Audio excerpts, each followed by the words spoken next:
এই মামলার বাদী নিশি ইসলাম আজ এই মামলাটা আসামিদের বিরুদ্ধে শ্রবণ হওয়ার পর আজকে ধার্য তারিখ ছিল আদালতে হাজির হওয়ার জন্য।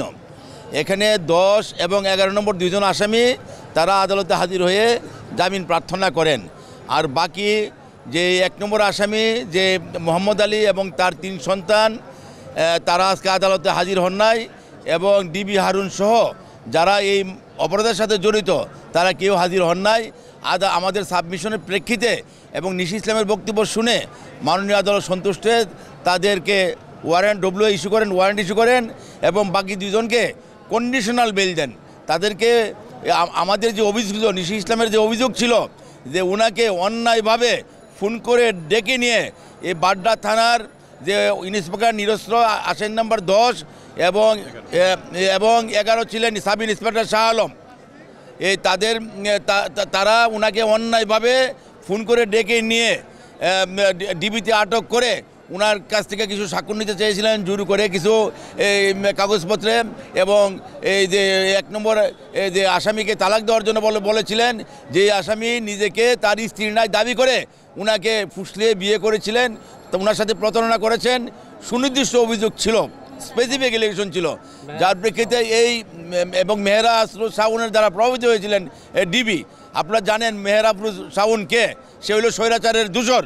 তখনকার যে সরকার সে হাসিনা দ্বারা সে প্রভাবিত ছিল, হাসিনার প্রতি তার ইম্প্যাক্ট ছিল, এবং তারই শক্তির বলে ডিবি শাওনের প্রতি শাওন যা বলেছে তাই শুনে এবং হারুন ওনাকে নিয়ে যে নির্যাতন করেছিলেন, এটা উনি যখন মাননীয় আদালতে তুলে ধরেছেন তখন এই 2 জন আসামিকে 10 এবং 11 নম্বর যে 2 জন পুলিশের লোক বাড্ডা থানার, তাদেরকে যখন আদালত জিজ্ঞাসাবাদ করে এবং বলছে যে আপনি কি ওই বাড্ডার মেন গেটে ধরেছিলেন নাকি তাকে ডিবি অফিসে ডাকায় নিয়ে এসে তাকে অন্যায়ভাবে তাকে কনফাইন করেছিলেন, সত্য স্বীকার করলে জামিন পাবেন, নাহলে জামিন পাবেন না। তখন তারা আদালতে কনফারেন্স করেছেন, বলেছেন যে আমরা উপরের অফিসার দ্বারা প্রভাবিত হয়ে তাদের দ্বারা নির্দেশিত হয়ে আমরা এই বেআইনি কাজটা করেছিলাম। এবং তখন বলছে যে আগামী যে ধার্য তারিখ থাকবে ওই তারিখে যদি আপনারা কনফারেন্স করেন এবং এই কথাটা স্বীকার করেন তাহলে আপনাদের জামিন বহাল থাকবে, নতুবা কিন্তু আপনারা কিন্তু আইনের আওতায় চলে আসবেন। তারা স্বীকার করে গেছেন যে আগামী ধার্য তারিখে যারা অপরাধী, যারা ইনফ্লুয়েন্স করে তাদেরকে এই অন্যায় কাজ করিয়েছিল তারা এটা স্বীকারোক্তি দিবেন।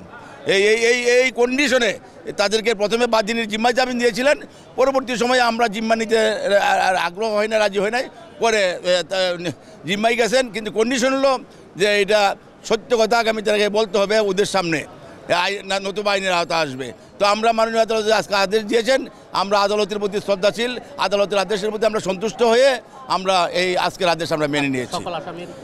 এবং সকল আসামির প্রতি ইতিমধ্যেই গ্রেপ্তারি পরোয়ানা ইস্যু করা হয়েছে। মাত্র 30% টাকায় জমির মালিক হয়ে নতুন বাংলাদেশের গড়ে তোলার স্বপ্ন দেখা বাংলা বসতি। আমি আইনের প্রতি শ্রদ্ধাশীল এবং আমি অবশ্যই সন্তুষ্ট, কারণ হচ্ছে একজন স্বৈরাচারী দোসর এবং সে হচ্ছে একজন রাষ্ট্রদ্রোহী, মামলা খাওয়ার পরও সে এভাবে প্রকাশ্যে ঘুরে বেড়ায় এবং সবাইকে হুমকি ধামকি দেয়, ভয়ভীতি দেখায়। হ্যাঁ, এ পর্যন্ত মনে করেন যে শাওনের অনেক মামলা হওয়া সত্ত্বেও বা আমাদের কাছে অনেক নথি থাকা সত্ত্বেও সে ঘুরে বেড়াচ্ছে, আমাকে প্রকাশ্যে হুমকি দিচ্ছে। এখন এই মতো অবস্থায় সে আজকে কোর্টে উপস্থিত হয় নাই। 10 এবং 11 নম্বর আসামি উপস্থিত হয়েছে, আসামিরা তারা ভুল স্বীকার করেছে এবং আসামিরা তারা জামিন দিয়েছে আগামী ধার্য তারিখ পর্যন্ত। আর আমি কোর্টটা মঞ্জুর করেছে। আর আমরা সকলেই চাই যে হচ্ছে একটা শাস্তি হোক, কারণ শাওন আমাদের অনেক মামলা অনেক প্রভাব বিস্তার করেছে এবং আমাদেরকে অনেক হুমকি ধামকি মারধর সব কিছু করেছে। তো এই মতো অবস্থায় আমরা কোর্টের প্রতি সন্তুষ্ট, আইনের প্রতি সন্তুষ্ট। ধন্যবাদ। জি, ধন্যবাদ।